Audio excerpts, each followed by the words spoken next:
Elder Statesman and leader of the Pan-Niger Delta Forum, Edwin Clarke, has in reaction faulted the premise of Baba-Ahmed's claim of the North's right to inherited leadership in Nigeria. And speaking with journalists in Abuja, Clarke says the North's claim of having the population to produce the presidency is based on a faulty assumption that's not constitutionally feasible. Talking about majority to eat whose money? To depend on whose economical resources. This country, as I've always said, belongs to all of us. There's no section in this country that can exist without the others. We all have to work together. You have the population, I have the resources. I cannot use my resources without population. You can't use your population without resources. Well, we have joining us Elder Statesman and leader of the Pan-Niger Delta Forum, Chief Edwin Clarke, joining us. You saw him moments ago. Thank you so much for joining us on Newsnight, Chief Edwin Clarke. Thank you very much. So many issues, contending for attention in Nigeria. Let's begin with what Baba-Ahmed, the spokesman of the Northern Elders Forum, said. That's received quite a lot of backlash. Let me quote him here: that we inherited leadership. Being honest is not being stupid. What's your understanding of that statement? Well, I think Baba-Ahmed, an intelligent fellow, and a man who has been a federal permanent secretary, to lower his prestige, to issue such insults on people in this country. I have very high regard for him. The last meeting I attended with him was a Transcorp hearing summoned by former President Olusegun Obasanjo. And we attended the meeting together. But for him to be talking about population leadership of whom? Perhaps he had forgotten that we have existed in this country before 1914. We never depended upon the population of the North, nor do they depend upon the resources of the South. But having come together, we need each other, one another. For someone to claim leadership over others, he doesn't want to become second-class citizen in this country. Who doesn't want to be the second-class citizen? That is why we are saying that for people like Ahmed to say that they don't understand what restructuring is wicked and mischievous. We have to return to what Nigeria was in 1963, when all the leaders, the Tafawa Balewa, the Awolowo, the Azikiwe, everybody met to work out a constitution that make every Nigerian equal, where you can develop your region at your own pace. If there have been leaders, as he claimed, what have he done for his people? What has that leadership done for the Northerners? Where most of the children are today, margarines. Today there are people waging war against their people for keeping them in darkness. No water, nothing, no food for them to eat. They don't go to school. It was President Jonathan who tried to establish good schools, modern schools for them. They're margarine schools. But they're all dead now. But they want to see governors from the North masquerading themselves everywhere, showing power. What have they done for their people? How many of them saying they are sad to see the suffering of their people? Who are you leading? What are the leadership produced for you? It's a shame. We need one another in this country, my daughter. We have to live together. if Buhari had ruled for 8 years, the word must, it's a question of emphasis. Well, is he thinking that the next president of Nigeria should also come from the north? That is not on. All that the governors are saying of the south. Let's remind you that we belong to one country. Okay, let me just You have now ruled come for in here, 8 years. Chief Clark, to say that Hakeem Baba-Ahmed did not mince words at all. And he said in his statement that if in 2023 the North, produces the next president and the South wants to go, they should go. Isn't this a very great opportunity for the South, and as a leader of the South, to take advantage and take the bull by the horns and say it is time to go? Go to where? Who owns this country? Ahmed is being mischievous again, as I said.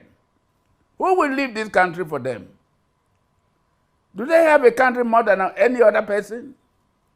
Have they not threatened before in 1953?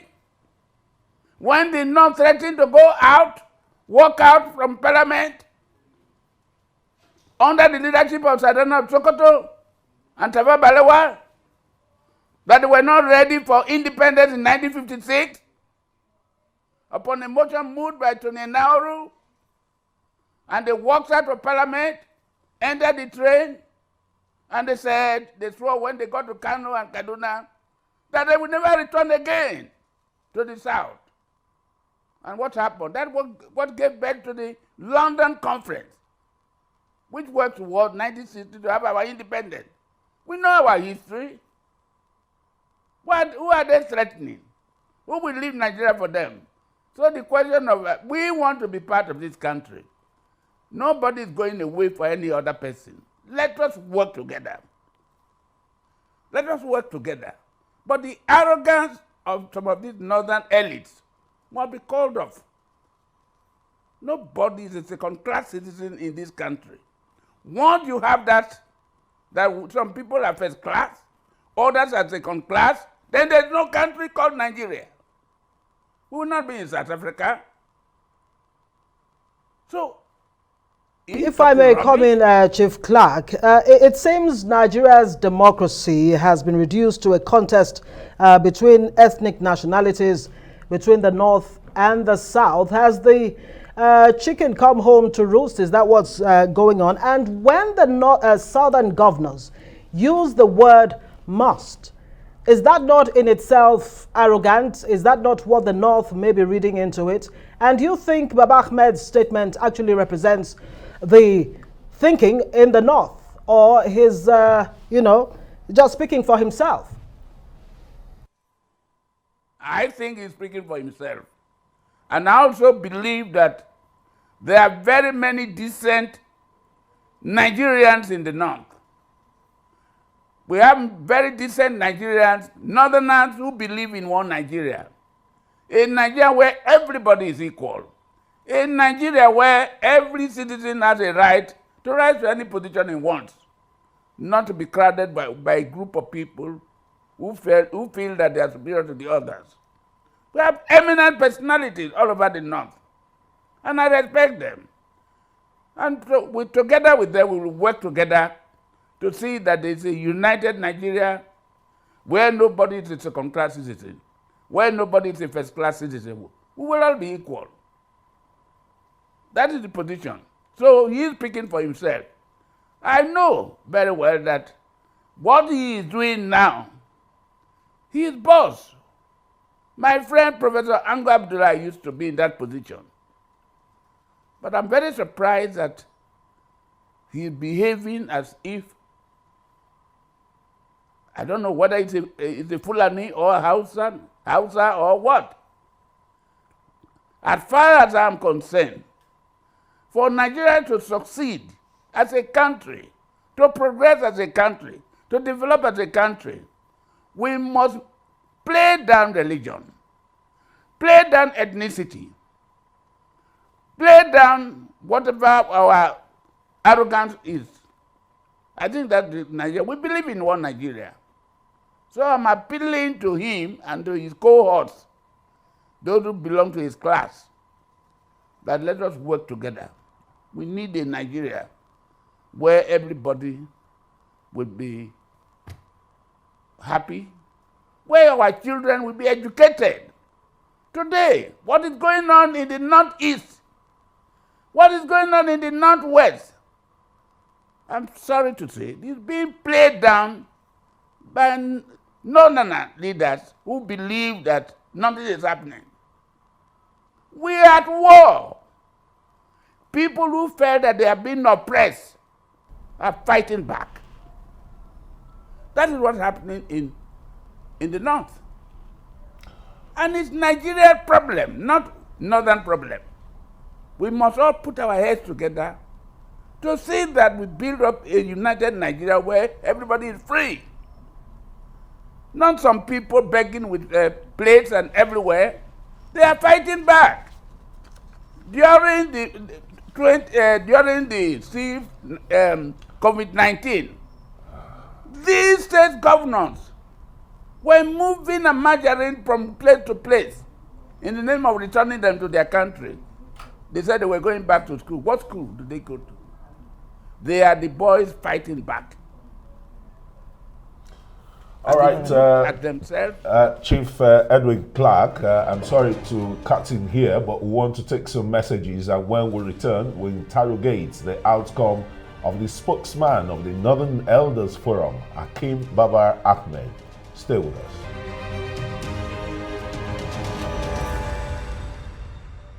You're welcome back. You're still watching Newsnight Nigeria from the nation's capital, Abuja. I am Christian Ogodo.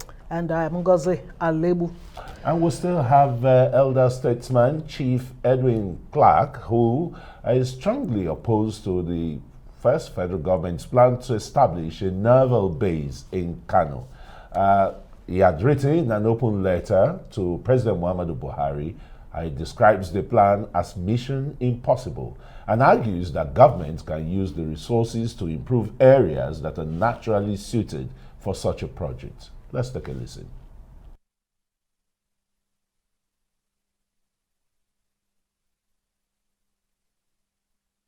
That was wonderful. That was wonderful. And then you rejected the money.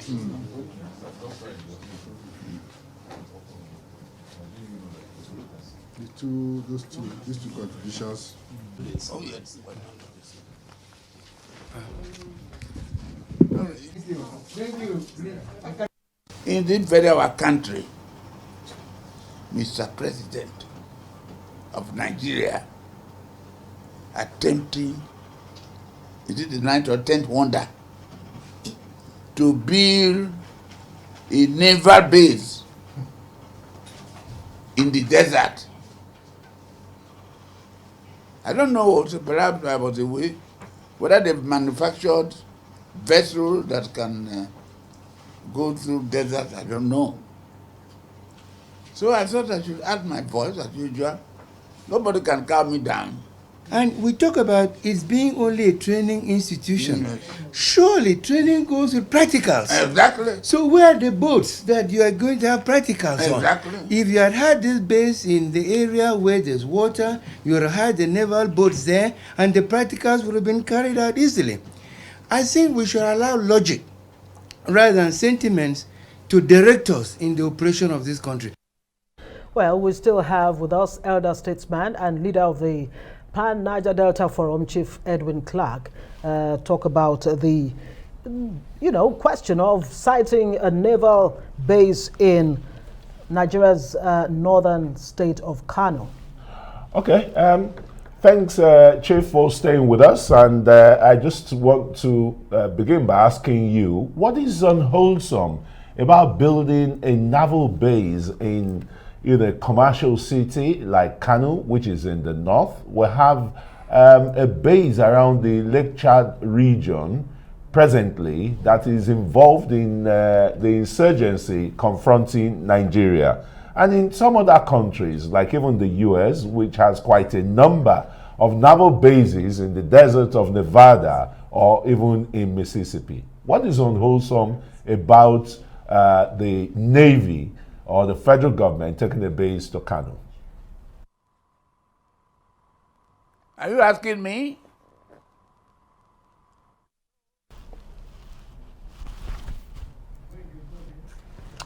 Okay, let me, I don't know if you heard me earlier, but my question is, what is unwholesome about citing a naval base in Kano, where in other countries we have naval bases or air navy cited in some deserts, like in Nevada, in Mississippi, other landlocked countries, even in Africa, still have a navy. So my question is, what is so unwholesome about this one in Kano? Thank you very much. Are you hearing me? No, this thing is not connecting. Are you hearing me? Yes, we can hear you. We can hear you, sir. Okay. Yeah. What is unwholesome about this is this. First and foremost, in any country, they have armed forces. You have the army, you have the navy, and you have the air force. In all countries, not landlocked, naval bases are built on the shoreline and the water areas where vessels will come. Look for the definition of navy. Navy has to do with water. So the issue of quoting Nevada, detracting not, no. Mississippi is not a desert. You are wrong. Listen, you have Warri, you have Port Harcourt, you have Sapele, Koko, and the Calabar and so forth. These are areas meant for naval bases. If Kaduna is meant for army, what have you done for the navy in the riverine area, where the resources of this country, the oil, is produced? Yes, the international oil companies say due to security, they were not able to site their headquarters in the Niger Delta. But here is a government who should provide naval services, security for the IOCs. It's now coming because Admiral Gambo came from Kano. They must site it there. All the military formations, army formations are in the north, particularly Kaduna and Kano.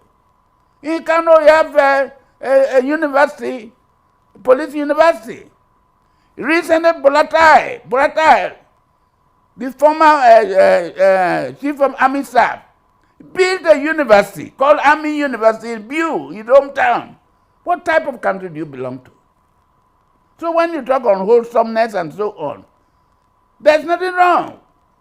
But where are you going to train the boys? You will buy more vehicles, motors, and there were no boats. They cited Hadeja. I've been to Hadeja. It's a small place in the north. Tiga Dam was built, a big dam by Abdul Bako in Kano in the 60s, because there was no water in Kano. So when you are donating 100 hectares or 100 acres of land, you should be able to say you are donating 100 acres or hectares of water. So what we are saying is that there's nothing wrong in building, but go to the areas where protection by Navy is required. You said that they will soon take to Ife, the information center of the Navy. They've taken some to Lokoja. Some are in Jaji. What have they done for the Niger Delta, where there's water, where the resources are, where the crude oil have been stolen, where everything is going?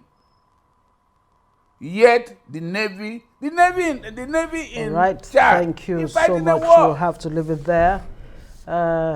Chief Edwin Clarke, leader of the Pan-Niger Delta Forum, joining us on Newsnight tonight. Thank you so much for joining us.